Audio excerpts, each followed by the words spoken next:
Para makagawa ka ng FAQ sa yung mga landing page like sales page or opt-in page, punta ka sa yung system.io editor and then scroll down ka lang dito sa yung elements. Okay? Pagka scroll down mo dyan, dito sa pinakababa under others, yan, makita mo itong FAQ.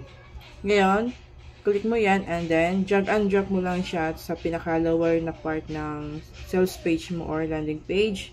And then, you will see your section. Ito na po yung FAQ. So, para ma-edit mo siya, click mo lang po yung elements ng FAQ. And then, sa left side, may makita ka na dito. So, palitan mo na yung mga text dito. Yan. Na-edit po yan. Say hi.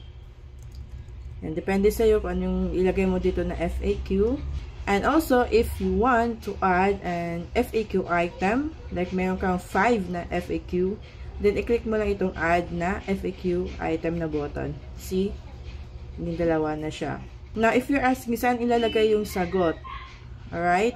I-click mo lang ulit dito yung I na ito, yan, para ma-activate mo po yung FAQ number 1. And then, click mo lang itong back.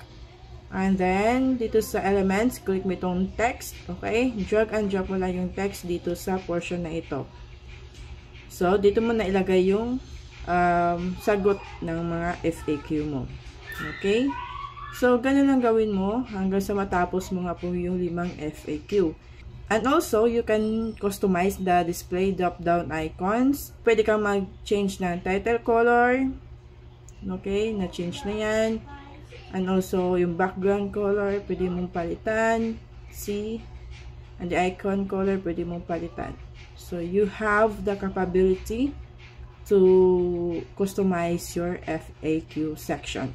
If you want to learn more about system.io, meron pa akong 7 days low ticket funnel challenge. So if you want to join, just go ahead to my link in bio at andoon po yung challenge.